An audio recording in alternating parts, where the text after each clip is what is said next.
Hello friends, स्वागत है आप सबका आपका अपना यूट्यूब चैनल अब पढ़ेगा इंडिया में।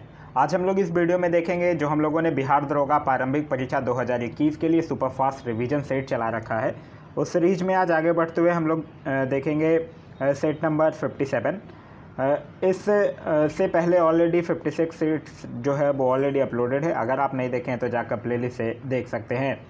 तो चलिए अब बढ़ते हैं अपने क्वेश्चंस की तरफ। आज का जो हमारा पहला क्वेश्चन है वो यह कह रहा है कि निम्नलिखित में से कौन जो था वो अवध का अंतिम नवाब था। तो अवध का अंतिम नवाब था बाजिद अली शाह। तो इस क्वेश्चन का सही आंसर होगा वो होगा option number B, Wajid Ali Shah. और इसी के शासनकाल में फिर अवध पर कुशासन का आरोप लगा दिया जाता है और आरोप लगाकर 1856 ईस्वी में अवध को अंग्रेजी साम्राज्य में मिला लिया जाता है। नेक्स्ट कह रहा है कि पूर्ण स्वाधीनता का प्रस्ताव जो है वो कांग्रेस के किस अधिवेशन में पारित किया गया था। तो पूर्ण स्वाधीनता का प्रस्ताव जो है वो कांग्रेस के लाहौर अधिवेशन जो कि 1929 में हुआ था उसमें पारित किया गया था और इसकी अध्यक्षता जो है वो जवाहरलाल नेहरू के द्वारा किया गया था।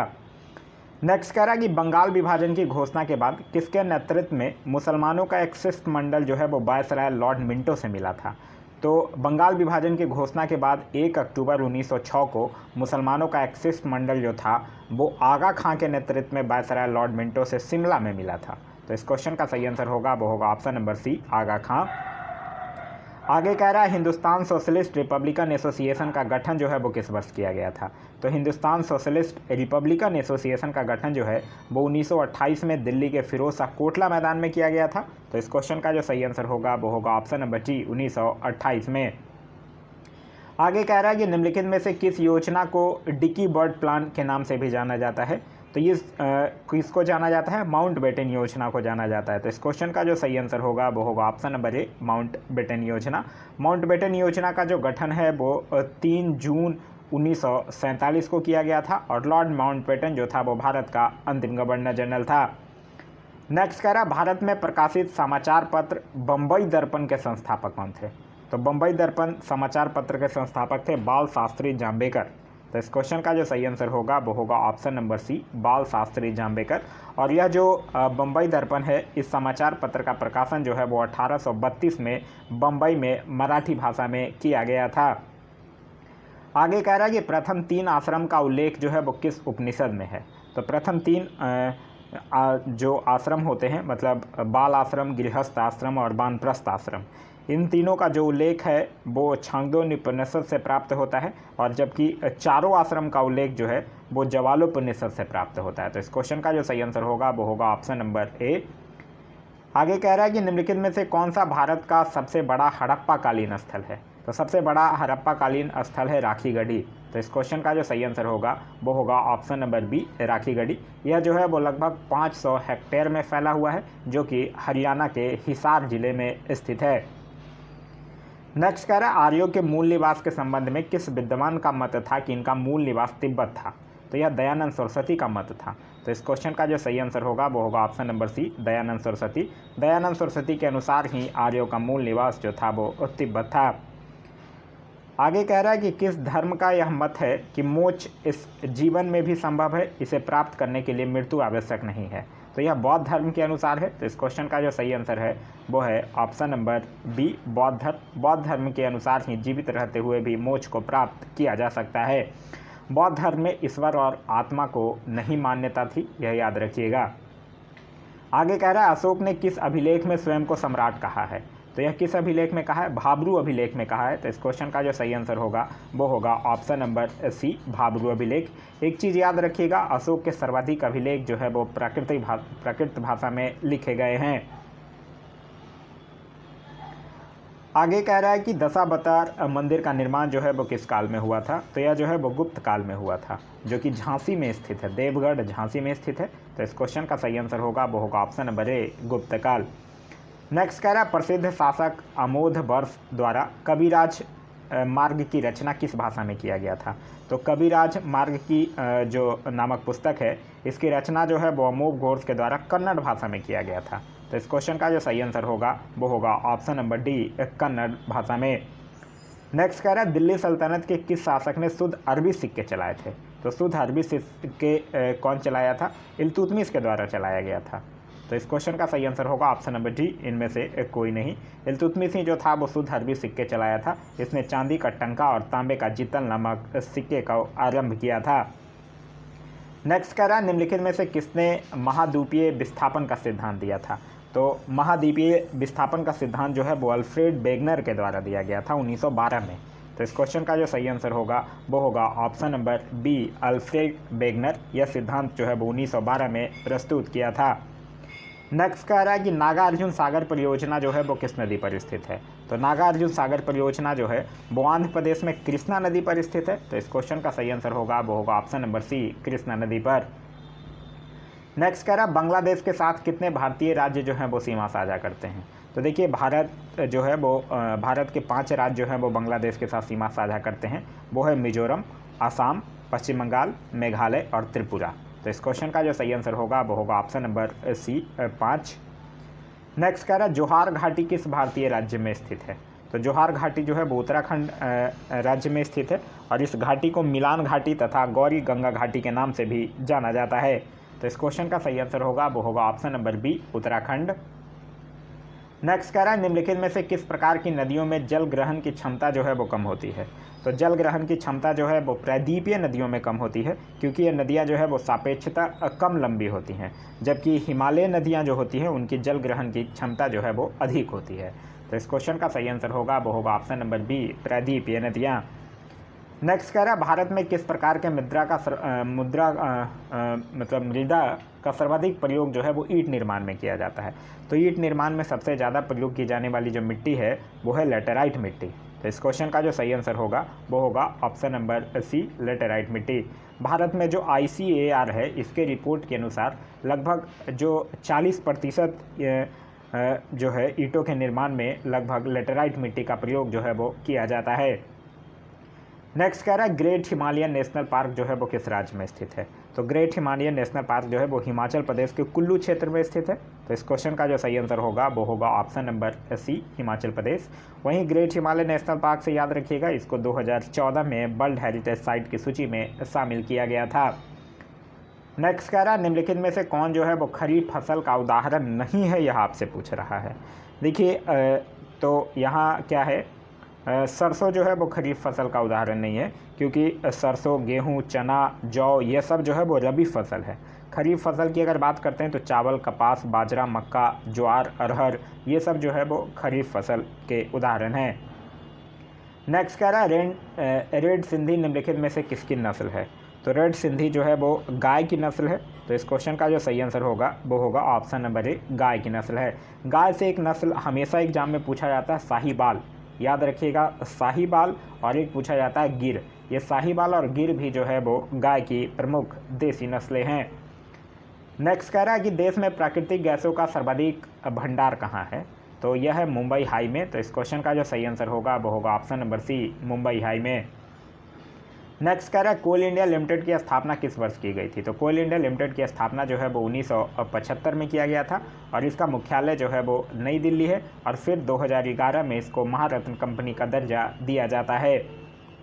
नेक्स्ट कह रहा है कि केंद्र राज्य संबंधों पर गठित MM पुंची आयोग का गठन जो है वो किस वर्ष किया गया था। MM पुंची आयोग का गठन जो है वो 2007 में किया गया था और फिर जाके 2010 में यह अपनी रिपोर्ट जो है वो प्रस्तुत करता है। नेक्स्ट कह रहा है भारतीय संविधान के किस अनुच्छेद के तहत राष्ट्रपति जो है वो राज्यपाल की नियुक्ति करता है। तो यह कौन से अनुच्छेद के तहत, अनुच्छेद 155 के तहत। और अगर पूछ ले कि राज्यपाल मतलब शपथ ग्रहण किस अनुच्छेद के तहत करता है, तो वो करता है 159 के तहत। नेक्स्ट कह रहा है दोनों सदनों की संयुक्त बैठक की अध्यक्षता निम्नलिखित में से कौन करता है। तो अध्यक्षता कौन करता है, लोकसभा अध्यक्ष करेंगे। तो इस क्वेश्चन का जो सही आंसर होगा वो होगा ऑप्शन नंबर बी, लोकसभा अध्यक्ष। याद रखिएगा भारतीय संसद के इतिहास में अभी तक 3 बार जो है वो संयुक्त बैठकें बुलाई गई हैं। नेक्स्ट कह रहा है कि संसद के सत्रारंभ होने के बाद राष्ट्रपति द्वारा जारी अध्यादेश जो है वो कितने समय के भीतर दोनों सदनों द्वारा अनिवार्य रूप से पारित किया जाना चाहिए। तो देखिए सबसे पहले तो ये याद रखिए कि राष्ट्रपति जो है वो अनुच्छेद 123 के तहत अध्यादेश जारी करता है और यह जो है वो 6 सप्ताह के अंदर दोनों सदनों के द्वारा पारित हो जाना चाहिए, अन्यथा यह अध्यादेश जो है वो समाप्त समझा जाएगा। तो इस क्वेश्चन का जो सही आंसर होगा वो होगा ऑप्शन नंबर बी। नेक्स्ट कह रहा है कि सरकार की संघीय व्यवस्था भारतीय संविधान में किस देश के संविधान से लिया गया है। तो देखिए, संघीय व्यवस्था हो गया, केंद्र के पास अपशिष्ट शक्तियों तथा संघ और राज्य के बीच शक्तियों का वितरण, यह सब जो है वो कनाडा के संविधान से लिया गया है। तो इस क्वेश्चन का सही आंसर होगा वो होगा ऑप्शन नंबर सी, कनाडा के संविधान से। नेक्स्ट कह रहा है कि किस अधिनियम के अंतर्गत भारत में अप्रत्यक्ष चुनाव प्रणाली की शुरुआत की गई है। तो भारतीय परिषद अधिनियम 1892 के अनुसार भारत में अप्रत्यक्ष चुनाव प्रणाली की शुरुआत की गई है और इसी अधिनियम के अंतर्गत वार्षिक बजट पर भी विचार विमर्श करने तथा प्रश्न पूछने की शक्ति दी गई थी। तो इस क्वेश्चन का जो सही आंसर होगा वो होगा ऑप्शन नंबर सी, भारतीय परिषद अधिनियम 1892। आगे कह रहा है कि संविधान सभा द्वारा गठित संचालन समिति के अध्यक्ष निम्नलिखित में से कौन से थे। संचालन समिति आपसे पूछ रहा है, तो संचालन समिति के अध्यक्ष थे डॉक्टर राजेंद्र प्रसाद। तो इस क्वेश्चन का सही आंसर होगा वो होगा option number A, doctor Rajendra Prasad जो थे वो संचालन समिति। साथ ही साथ याद रखिएगा नियम समिति के भी अध्यक्ष थे डॉक्टर राजेंद्र प्रसाद ही। नेक्स्ट कह रहा है कि किस संविधान संशोधन के द्वारा यह प्रावधान किया गया कि मंत्रिपरिषद में मंत्रियों की संख्या जो है वो प्रधानमंत्री को शामिल करके कुल संख्या का 15% से अधिक नहीं होना चाहिए। यह कौन से संविधान संशोधन में किया गया? यह किया गया 91वां संविधान संशोधन 2003 के द्वारा। नेक्स्ट कह रहा है कि भारत के नियंत्रक एवं महालेखक परीक्षक से संबंधित उपबंधों का वर्णन जो है वो संविधान के किस भाग में किया गया है। तो यह किया गया है संविधान के भाग 5 में अनुच्छेद 148 से लेकर 151 के बीच। नेक्स्ट कह रहा है पंचायत चुनाव में निर्वाचित होने के लिए न्यूनतम आयु कितनी निर्धारित की गई है।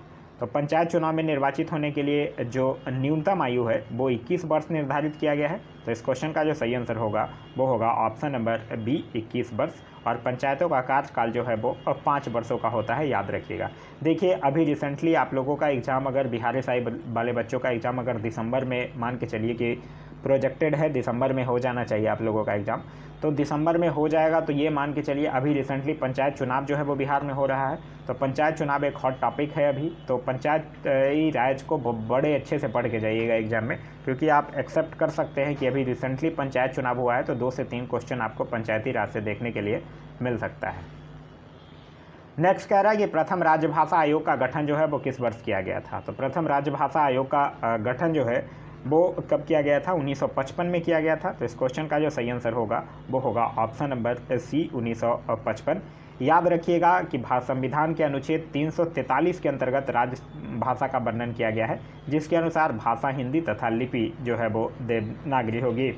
एक क्वेश्चन और भी आपसे पूछ लिया जा सकता है कि प्रथम राजभाषा आयोग का गठन तो 1955 में हुआ है, लेकिन किसकी अध्यक्षता में हुआ था? तो बी.जी. खरे की अध्यक्षता में किया गया था।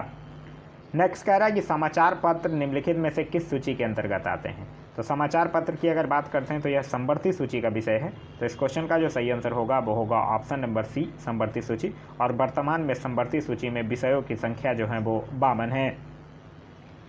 नेक्स्ट कह रहा है निम्नलिखित में से कौन सी पुस्तक जो है वो प्रेमचंद के द्वारा नहीं लिखी गई है। तो देखिए, रंगभूमि लिखा गया है, गोदान भी लिखा गया है, निर्मला भी लिखा गया, यशोधरा उनके द्वारा लिखी गई पुस्तक नहीं है। यशोधरा पुस्तक के लेखक मैथिली शरण गुप्त हैं। तो इस क्वेश्चन का सही आंसर होगा वो होगा ऑप्शन नंबर डी। नेक्स्ट कह रहा है राष्ट्रीय पंचायती राज दिवस जो है वो प्रतिवर्ष किस तिथि को मनाया जाता है। तो पंचायती राज दिवस जो है वो 24 अप्रैल को मनाया जाता है। तो इस क्वेश्चन का सही आंसर होगा वो होगा ऑप्शन नंबर बी, 24 अप्रैल।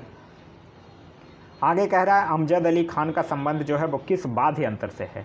तो अमजद अली खान का संबंध जो है वो सरोद वादन से है। तो इस क्वेश्चन का सही आंसर होगा वो होगा option number D, sarod. Next कह रहा है ग्रे बुक किस देश के सरकारी रिपोर्ट या प्रकाशन दस्तावेज है।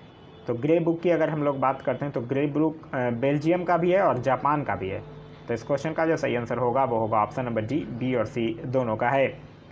नेक्स्ट कह रहा है कि स्वामीन पगोडा का देश किसे कहा जाता है। तो म्यांमार को स्वामीन पगोडा का देश कहा जाता है। तो इस क्वेश्चन का सही आंसर होगा वो होगा option number B, Myanmar. Next कह रहा भारतीय वन प्रबंधन संस्थान का मुख्यालय जो है वो कहाँ स्थित है। तो भारतीय वन प्रबंधन संस्थान का मुख्यालय जो है वो भोपाल में स्थित है। तो इस क्वेश्चन का सही आंसर होगा वो होगा option number D, Bhopal, Madhya Pradesh. Next कह रहा है नई विज्ञान एवं प्रौद्योगिकी नीति को किस वर्ष लागू किया गया था। तो नई विज्ञान एवं प्रौद्योगिकी नीति को 2003 में लागू किया गया था, जिसका उद्देश्य जो है वो विज्ञान तथा प्रौद्योगिकी के भावी कार्यक्रमों की रूपरेखा तैयार करना था। तो इस क्वेश्चन का जो सही आंसर होगा वो होगा ऑप्शन नंबर डी, 2003। नेक्स्ट कह रहा है राष्ट्रीय आपराधिक पुलिस संगठन यानी इंटरपोल का गठन किया गया था। तो इंटरपोल का गठन जो है वो 1923 में किया गया था और इसका मुख्यालय जो है वो लियोन्स फ्रांस में स्थित है।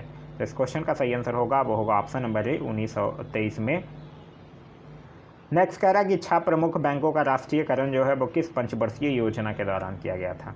तो भारत के जो 6 प्रमुख बैंकों का राष्ट्रीयकरण जो था वो 1980 में किया गया था, 6ठी पंचवर्षीय योजना के दौरान। तो इस क्वेश्चन का जो सही आंसर होगा वो होगा ऑप्शन नंबर सी, 6ठी पंचवर्षीय योजना के दौरान। लेकिन ध्यान रहे जो 14 प्रमुख बैंकों का राष्ट्रीयकरण हुआ था वो 1969 में हुआ था। चलिए आप लोगों से मैं क्वेश्चन पूछ रहा हूँ, वो क्वेश्चन आप लोगों को कमेंट करके बताना है कि अभी फ़िलहाल मतलब भारत में राष्ट्रीयकृत बैंकों की संख्या कितनी है। मैं क्वेश्चन फिर से रिपीट कर रहा हूँ, अभी फ़िलहाल भारत में राष्ट्रीयकृत बैंकों की संख्या जो है वो कितनी है। अभी कुछ दिन पहले 10 बैंकों का मर्जर किया गया था और उस मर्जर के बाद भारत में अभी राष्ट्रीयकृत बैंकों की संख्या कितनी है, आप लोगों को कमेंट करके बताना है। नेक्स्ट कह रहा है भारत में योजना आयोग का गठन जो है वो किस समिति के सिफारिश पर किया गया था। तो भारत में योजना आयोग का गठन जो है वो केसी नियोगी समिति के सिफारिश पर 15 मार्च 1950 को किया गया था। लेकिन अभी वर्तमान में अगर देखा जाए तो इसके जगह पे अब नीति आयोग का गठन कर दिया गया है। तो इस क्वेश्चन का सही आंसर होगा वो होगा option number A, KC Neogy. Next कह रहा है निम्नलिखित में से कौन जो है वो अप्रत्यक्ष कर के उदाहरण है, यहाँ से पूछ रहा है। तो अप्रत्यक्ष कर के अगर बात करते हैं तो सेवा कर अप्रत्यक्ष कर है, बिक्री कर भी है, सीमा शुल्क भी है। तो इस क्वेश्चन का जो सही आंसर होगा वो होगा ऑप्शन नंबर जी, उपयुक्त सभी जो है वो अप्रत्यक्ष कर के उदाहरण हैं। नेक्स्ट कह रहा मनरेगा योजना को पहले चरण में देश में कुल कितने जिलों में लागू किया गया था। तो पहले चरण में कुल 200 जिलों में लागू किया गया था। तो इस क्वेश्चन का जो सही आंसर होगा वो होगा ऑप्शन नंबर डी, 200। अभी याद रखिएगा उत्तराखंड एक ऐसा राज्य बना है जो मनरेगा के तहत जो कार्य दिवसों की संख्या है वो 100 से बढ़ाकर 150 कर दिया है। तो यह करंट में क्वेश्चन पूछा जा सकता है, ध्यान रखिएगा। नेक्स्ट कह रहा है यदि किसी अर्थव्यवस्था में अच्छी और बुरी मुद्राएं एक साथ प्रचलन में है तो बुरी मुद्रा अच्छी मुद्रा को प्रचलन से बाहर कर देती है। यह क्या कहता है, यह मतलब कौन सा नियम कहता है। तो यह ग्रेसम का नियम कहता है। तो इस क्वेश्चन का सही आंसर होगा वो होगा ऑप्शन नंबर बी, ग्रेसम का नियम। नेक्स्ट कह रहा है कि पर्यावरण से संबंधित प्रसिद्ध मॉन्ट्रियल समझौता किस वर्ष किया गया था। तो मॉन्ट्रियल समझौता जो है वो 1987 में किया गया था, जिसका मुख्य उद्देश्य जो था वो ओजोन विखंडन करने वाले पदार्थ के उत्पादन एवं उपयोग पर रोक लगाना या फिर उसके लिए एक तय समय सीमा का निर्धारण करना था। तो इस क्वेश्चन का सही आंसर होगा वो होगा ऑप्शन नंबर सी, 1987। नेक्स्ट कह रहा है निम्नलिखित में से कौन जो है वो ग्रीन हाउस गैस का उदाहरण नहीं है। तो ग्रीन हाउस गैस का उदाहरण कौन नहीं है, कार्बन मोनोऑक्साइड नहीं है, बाद बाकी मीथेन है, कार्बन डाइऑक्साइड भी है, क्लोरोफ्लोरोकार्बन भी है। कार्बन मोनोऑक्साइड जो है वो ग्रीन हाउस गैस का उदाहरण नहीं है। तो इस क्वेश्चन का सही आंसर होगा वो होगा ऑप्शन नंबर सी। आगे कह रहा है कि जैव मंडलीय सुरक्षित क्षेत्र सिमलीपाल जो है वो किस राज्य में स्थित है। तो सिमलीपाल जो है वो उड़ीसा में स्थित है। तो इस क्वेश्चन का सही आंसर होगा वो होगा ऑप्शन नंबर बी, उड़ीसा में स्थित है। नेक्स्ट कह रहा है निम्न में से कौन दुर्लभ जातियों यानी रेयर स्पेसिस के उदाहरण हैं। तो यहाँ पे हिम चीता जो हो जाएगा वो दुर्लभ जातियों के उदाहरण है। तो इस क्वेश्चन का सही आंसर होगा वो होगा ऑप्शन नंबर ए। अगर शुतुरमुर्ग भी रहता तो उसका आंसर हो जाता, क्योंकि शुतुरमुर्ग भी जो है वो दुर्लभ जातियों के उदाहरण है।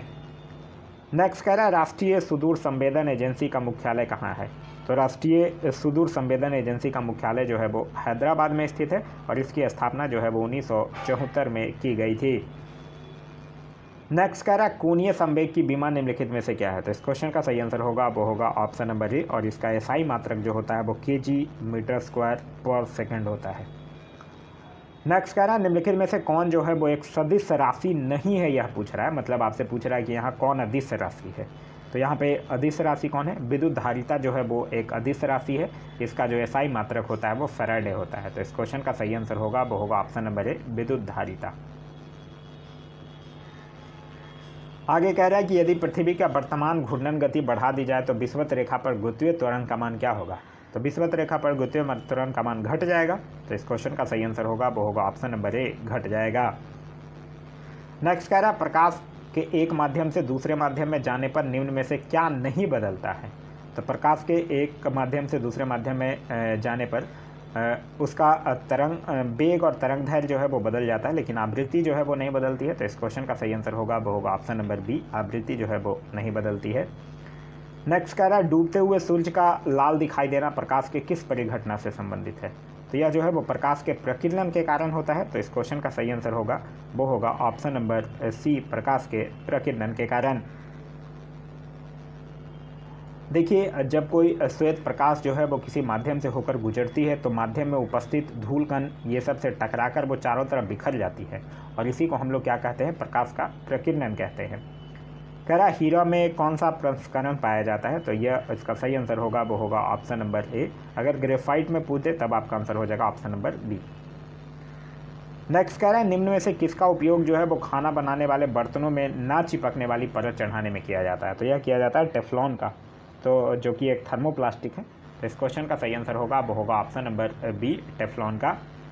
नेक्स्ट कह रहा है निम्नलिखित में से किसके कारण कांच का रंग जो है वो लाल हो जाता है, तो कांच का रंग जो है वो लाल हो जाता है मैग्नीज डाइऑक्साइड के कारण। तो इस क्वेश्चन का जो सही आंसर होगा वो होगा ऑप्शन नंबर ए, मैग्नीज डाइऑक्साइड के कारण। अच्छा, यहाँ मतलब लाल के जगह अगर आपसे पूछ दे कि गहरा नीला कब हो जाएगा, तो कांच में कोबाल्ट ऑक्साइड मिला देने से कांच का रंग जो है वो गहरा नीला, और कांच में अगर फेरस ऑक्साइड मिला दिया जाए या क्रोमिक ऑक्साइड मिला दिया जाए तो कांच का रंग जो है वो हरा हो जाता है। तो तीनों चीज़ याद रखिएगा। आगे कह रहा है कि लोहे का सबसे शुद्धतम रूप होता है, तो लोहे का सबसे शुद्धतम रूप होता है पिटवा लोहा, जिसमें कार्बन की प्रतिशत जो है वो 0.12 से लेकर 0.25% के बीच होती है। तो इस क्वेश्चन का सही आंसर होगा वो होगा ऑप्शन नंबर बी, पिटवा लोहा। नेक्स्ट कह रहा है कि चिली साल्ट पीटर का रासायनिक रूप क्या है, तो चिली साल्ट पीटर किसको कहते हैं, सोडियम नाइट्रेट को कहते हैं। तो सोडियम नाइट्रेट का क्या होता है, NaNO3 होता है। तो इस क्वेश्चन का सही आंसर होगा वो होगा ऑप्शन नंबर बी, NaNO3। वहीं KNO3 जो पोटेशियम नाइट्रेट होता है इसको सोरा कहा जाता है, और K2CO3 जो कि पोटेशियम कार्बोनेट होता है इसको पर्ल ऐश कहा जाता है, याद रखिएगा। आगे कह रहा है अमरबेल निम्नलिखित में से किसका उदाहरण है, तो अमरबेल एक परजीवी पादप है। तो इस क्वेश्चन का सही आंसर होगा वो होगा ऑप्शन नंबर डी, परजीवी पादप। इसमें क्लोरोफिल जो होता है वो नहीं होता है, ये अपना भोजन जो है वो उस पादप से प्राप्त करता है जिस पर ये आरोहित होता है। नेक्स्ट कह रहा पादपों में जल का परिवहन होता है, तो जल का परिवहन किसके द्वारा, जाइलम के द्वारा। तो इस क्वेश्चन का सही आंसर होगा वो होगा ऑप्शन नंबर सी, जाइलम के द्वारा। नेक्स्ट कह रहा है मेढक निम्नलिखित में से किसके द्वारा श्वसन करते हैं, तो मेढक की अगर हम लोग बात करते हैं तो मेढक जो है वो फेफड़ा के द्वारा और त्वचा के द्वारा, दोनों के द्वारा करता है। तो इस क्वेश्चन का सही आंसर होगा वो होगा ऑप्शन नंबर डी, बी और सी दोनों के द्वारा। नेक्स्ट कह रहा है कि सूर्यास्त की लंबाई होती है लगभग, तो इसकी लंबाई जो है वो लगभग 7.5 मीटर लंबी अत्यधिक कुंडलित नली है ये। तो इस क्वेश्चन का सही आंसर होगा वो होगा ऑप्शन नंबर सी, 7.5 मीटर। आगे कह रहा है पालक में निम्नलिखित में से कौन सा अम्ल जो है वो पाया जाता है, तो पालक की अगर हम लोग बात करते हैं तो इसमें ऑक्जेलिक एसिड पाया जाता है। तो इस क्वेश्चन का सही आंसर होगा वो होगा ऑप्शन नंबर ए, ऑक्जेलिक एसिड। नेक्स्ट कह रहा है हाल ही में किस राज्य सरकार ने मनरेगा के तहत कार्य दिवस की संख्या जो है वो 100 से बढ़ाकर 150 दिन करने की घोषणा किया है। अभी हम लोगों ने देखा था किसने किया था, उत्तराखंड ने। तो इस क्वेश्चन का सही आंसर होगा वो होगा ऑप्शन नंबर डी। नेक्स्ट कह रहा है भारत के पहले इथेनॉल संयंत्र की स्थापना जो है वो किस राज्य में की जाएगी, तो ये छत्तीसगढ़ में। तो इस क्वेश्चन का जो सही आंसर होगा वो होगा option number C, Chhattisgarh.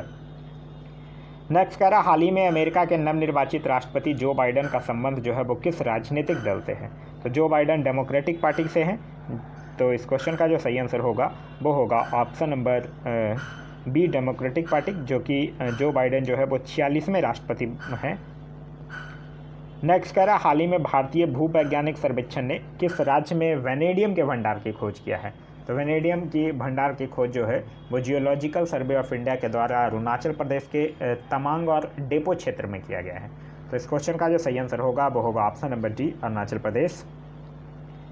Next कह रहा है जर्मन वाच द्वारा जारी वैश्विक जलवायु जोखिम सूचकांक 2021 में भारत का स्थान कितना है, तो इसमें प्रथम स्थान तो मोजाम्बिक को है और भारत का स्थान इसमें 7वां है। तो इस क्वेश्चन का सही आंसर होगा वो होगा ऑप्शन नंबर बी। नेक्स्ट कह रहा हाल ही में चर्चा में रहा रतले पनबिजली परियोजना किस नदी पर स्थित है, तो रतले पनबिजली परियोजना जो है वो चिनाब नदी पर स्थित है, जो कि जम्मू कश्मीर के किश्तवाड़ जिले में है, 850 मेगावाट का। तो इस क्वेश्चन का जो सही आंसर होगा वो होगा ऑप्शन नंबर ए, चिनाब नदी। नेक्स्ट कह रहा भारतीय सेना के मेजर अनूप मिश्रा ने दुनिया की पहली सार्वभौमिक बुलेट प्रूफ जैकेट विकसित किया है, जिसका नाम क्या है, तो जिसका नाम है शक्ति। तो इस क्वेश्चन का जो सही आंसर होगा वो होगा ऑप्शन नंबर सी, शक्ति। याद रखिएगा, यह बुलेट प्रूफ जैकेट जो है वो महिला और पुरुष दोनों जो है वो इसको पहन सकेंगे, और यही इसकी जो गुण है वो और बुलेट प्रूफ जैकेटों से इसको अलग बनाती है। नेक्स्ट कह रहा है कि हाल ही में प्रकाशित पुस्तक by many A happy incident recollections of A life के लेखक कौन है? तो इस पुस्तक के लेखक हैं मोहम्मद हामिद अंसारी। तो इस क्वेश्चन का जो सही आंसर होगा वो होगा option number D. Mohammad Hamid Ansari के नाम से आप लोग भली भांति परिचित होंगे। ये 2007 से लेकर 2017 तक भारत के उपराष्ट्रपति रह चुके हैं। नेक्स्ट कह रहा, हाल ही में केंद्रीय मंत्रिमंडल ने स्टार्स परियोजना जो है उसकी मंजूरी दी है, इसका संबंध किस क्षेत्र से है? तो स्टार प्रोजेक्ट को शुरू किया गया है शिक्षा क्षेत्र में सुधार के लिए। तो इस क्वेश्चन का सही आंसर होगा वो होगा ऑप्शन नंबर ए, शिक्षा क्षेत्र में सुधार के लिए।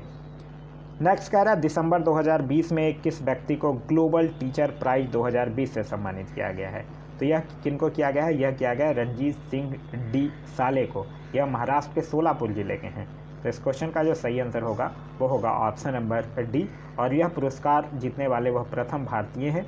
इसके तहत उनको $1 मिलियन यानी कि लगभग 7.5 करोड़ 7.4 करोड़ रुपए की पुरस्कार राशि प्रदान की गई है। नेक्स्ट कह रहा है कि गरीबों को किफ़ायती मूल्य पर भोजन उपलब्ध कराने के उद्देश्य से किस राज्य सरकार ने माँ योजना की शुरुआत की है? तो माँ योजना की शुरुआत जो है वो पश्चिम बंगाल सरकार के द्वारा किया गया है, और इस योजना के तहत 5 रुपये में लोगों को भरपेट भोजन दिया जाएगा। तो इस क्वेश्चन का जो सही आंसर होगा वो होगा ऑप्शन नंबर सी, पश्चिम बंगाल। नेक्स्ट कह रहा, हाल ही में कर्नाटक सरकार ने किस क्षेत्र को राज्य के 31वें जिले के रूप में गठित करने की मंजूरी दिया है? तो यह दिया है विजयनगर को। तो इस क्वेश्चन का जो सही आंसर होगा वो होगा ऑप्शन नंबर डी, विजयनगर। यह जो है वो कर्नाटक का 31वां जिला होगा, जिसमें कि 6 तालुका होंगे। नेक्स्ट कह रहा, हाल ही में किस देश के द्वारा कृत्रिम सूर्य परमाणु संलयन रिएक्टर का सफलतापूर्वक संचालन किया गया है? तो यह किया गया है चाइना के द्वारा। तो इस क्वेश्चन का सही आंसर होगा वो होगा ऑप्शन नंबर ए, चीन के द्वारा। नेक्स्ट कह रहा, संयुक्त राष्ट्र पर्यावरण कार्यक्रम के द्वारा हाल ही में किस भारतीय को young champions of the earth से सम्मानित किया गया है? तो young champions of the earth से सम्मानित किया गया विद्युत मोहन को।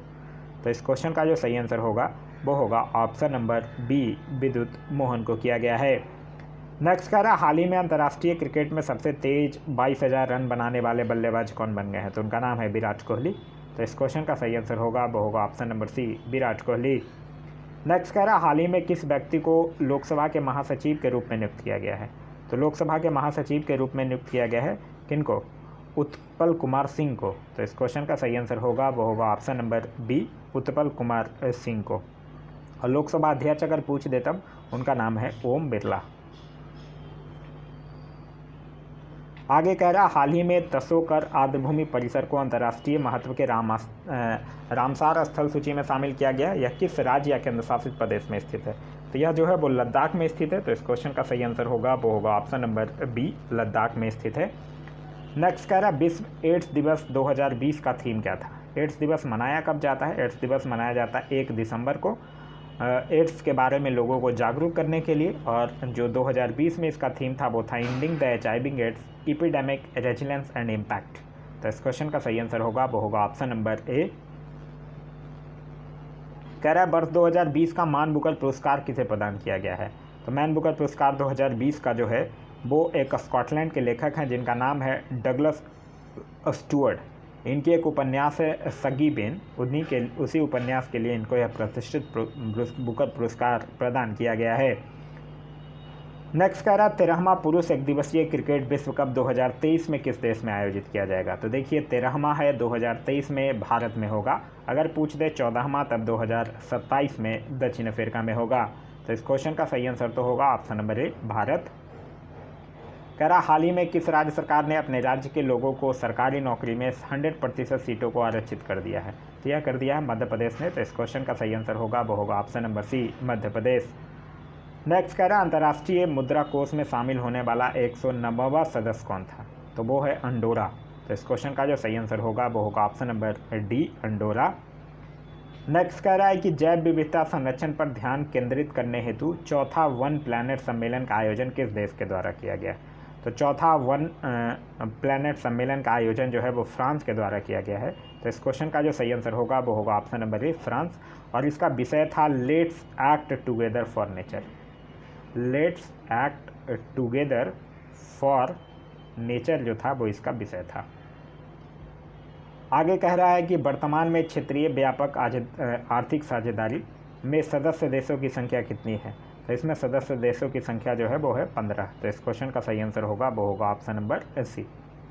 कह रहा अर्जुन पुरस्कार 2020 से सम्मानित खिलाड़ी मीराबाई चानू का संबंध किस खेल से है। तो आप लोगों को पता ही होगा, अभी टोक्यो ओलंपिक्स में भी इन्होंने मेडल जीता है। इनका संबंध जो है वो भारोत्तोलन यानी वेट लिफ्टिंग से है। तो इस क्वेश्चन का सही आंसर होगा वो होगा ऑप्शन नंबर सी। तो यह था हमारा आज का वीडियो। आज का वीडियो आप लोगों को कैसा लगा कमेंट करके ज़रूर बताइएगा। इसका पीडीएफ अगर आपको चाहिए तो इसका पीडीएफ जो है वो टेलीग्राम ग्रुप पे अवेलेबल है। वहाँ इसके सॉल्यूशंस भी पीडीएफ में साथ ही साथ अटैच कर दिए गए हैं। तो अगर आप इसका पीडीएफ डाउनलोड करना चाहते हैं तो या तो आप टेलीग्राम में जाकर सर्च कीजिए अब पढ़ेगा इंडिया, वहाँ जो ग्रुप आएगा आप उसको ज्वाइन कर लीजिए, या फिर वीडियो के डिस्क्रिप्शन में लिंक दिया गया है, वहाँ से जाकर आप टेलीग्राम ग्रुप जो है वो ज्वाइन कर सकते हैं। तो यह था हमारा आज का वीडियो। आज का वीडियो आप लोगों को कैसा लगा कमेंट करके ज़रूर बताइएगा। साथ ही साथ इस वीडियो से कुछ सीखने के लिए मिला तो एक लाइक ज़रूर कर दीजिएगा। वीडियो पसंद आया तो अपने दोस्तों के साथ शेयर करना ना भूलें। अभी तक आप इस चैनल पर नए हैं या चैनल को सब्सक्राइब नहीं किया है तो चैनल को सब्सक्राइब कर लीजिए और साथ ही साथ बेल आइकन दबा लीजिए ताकि हमारे सारे वीडियो का नोटिफिकेशन आपको मिलते रहें। Thanks for watching.